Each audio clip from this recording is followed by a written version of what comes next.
तर मुंबई आणि उपनगरातल्या टॉप 9 न्यूज बघूयात.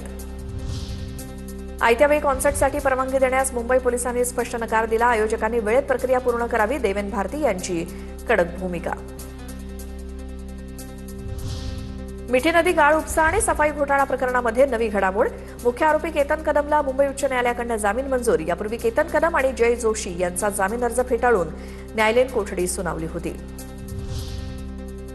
कुत्र्यांच्या नसबंदीवरती मुंबई महापालिका 23 कोटींचा खर्च करणार. कुत्र्यांची संख्या नियंत्रित ठेवण्यासाठी येत्या 3 वर्षात 1,34,740 कुत्र्यांचं निर्बीजीकरण करण्याचं नियोजन. मुंबई पालिकेच्या चर्चगेटमधील तनिष्क ज्वेलरी दुकानावरती तोडक कारवाई. अनधिकृत बांधकामावरती पालिकेचा हातोडा. मुंबई पोलिसांच्या उपस्थितीत पालिकेचा शोरूमवरती हातोडा. बृहन्मुंबई महानगरपालिकेचा महागाई भत्ता वाढवण्याचा निर्णय. राज्य शासनाच्या धर्तीवर टप्प्याटप्प्यानं वाढ लागू. वैद्यकीय आणि दंत महाविद्यालयातील निवासी अधिकारी आणि कर्मचाऱ्यांना लाभ. मे 2026च्या वेतनासोबतच फरकाची रक्कम अदा होणार. एशियाटिक निवडणुकीचा हायकोर्टात आज निकाल. द एशियाटिक सोसायटी ऑफ मुंबईच्या निवडणूक प्रक्रियेच्या वादावरती लवकरच तोडगा निघण्याची शक्यता.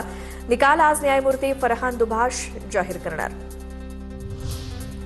मिठी नदीचं कंत्राट अनअनुभवी कंपन्यांना देण्यात आलंय. 3 टप्प्यात केल्या जाणाऱ्या सफाईवरती बीएमसी 30 कोटी रुपये खर्च करणार. स्थायी समितीत प्रस्ताव मंजूर. दर 7 दिवसांनी कामाच्या प्रगतीचा अहवाल सादर करण्याच्या सूचना. अंबरनाथच्या शासकीय मेडिकल कॉलेजचे डॉक्टर केडीएमसीच्या पालिका रुग्णालयात प्रॅक्टिस करणार. अंबरनाथ मेडिकल कॉलेज आणि केडीएमसीमध्ये करार. या करारावरती मनसेची टीका. हा कृतज्ञपणा असल्याची टीका मनसेनं केली आहे. उल्हासनगरमध्ये तक्रार केल्याच्या रागातनं बापलेकावरती हल्ला. पोलिसांकडून 4 सराईत गुन्हेगारांना अटक. सराईत गुंडांची शहरामध्ये पोलिसांनी धिंड काढली. अंबरनाथमधील नेवाळी नाका जवळची घटना.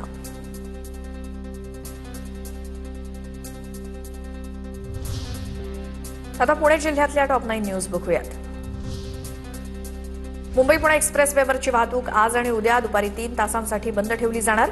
या काळात एक्सप्रेस वेवरील वाहतूक किवळे, देहूरोड, तळेगाव, राष्ट्रीय महामार्ग 48 मार्गे कुसेगाव टोल नाक्यावरनं वळवली जाणार. पुण्यातील कात्रज कोंढवा रस्त्याच्या 50 मीटरच्या रुंदीकरणासाठी आवश्यक असलेल्या जागेच्या भूसंपादनाला मंजुरी. या निर्णयामुळे पुढील महिन्यातील संपूर्ण जागा महापालिकेच्या ताब्यात येणार. पुण्यात मंजुरी विनाच नालेसफाईला वेग. स्थायी समितीकडे प्रस्ताव दाखल करण्यास प्रशासनाची टाळाटाळ. एप्रिल संपत आला तरी देखील नालेसफाईच्या निविदा मान्यतेसाठी आलेल्या नसल्यामुळे नागरिकांकडून प्रश्न उपस्थित. पुण्यातील ससून हॉस्पिटलमध्ये परिचारिका संपाचा परिणाम. नवीन रुग्ण भरती अर्ध्यावरती आल्याची माहिती. ससूनमधील 900 परिचारिकांपैकी 600हून अधिक परिचारिका संपात सहभागी झाल्यामुळे आरोग्य सेवेवरती ताण वाढला.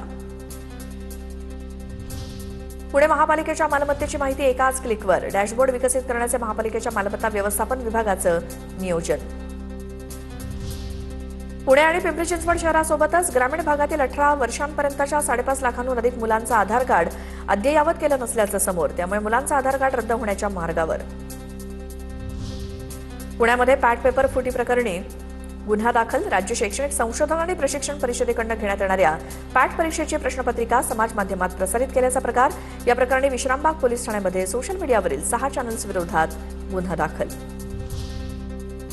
पुण्यातील पीएमपीएमएल बस अपघात प्रकरणातील बस चालक निलंबित. मंगळवारी वडगाव ते पुणे स्टेशन मार्गावरती धावणाऱ्या बस क्रमांक 23चा अपघात झाला होता.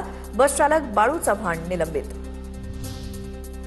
पुण्यातील भिडे पुलाजवळ आढळलेल्या मृत व्यक्तीच्या हत्येचा छडा लावण्यात यश. हत्येच्या गुन्ह्यात माजी नगरसेविकेच्या जावयासह एका अल्पवयीन साथीदाराला अटक.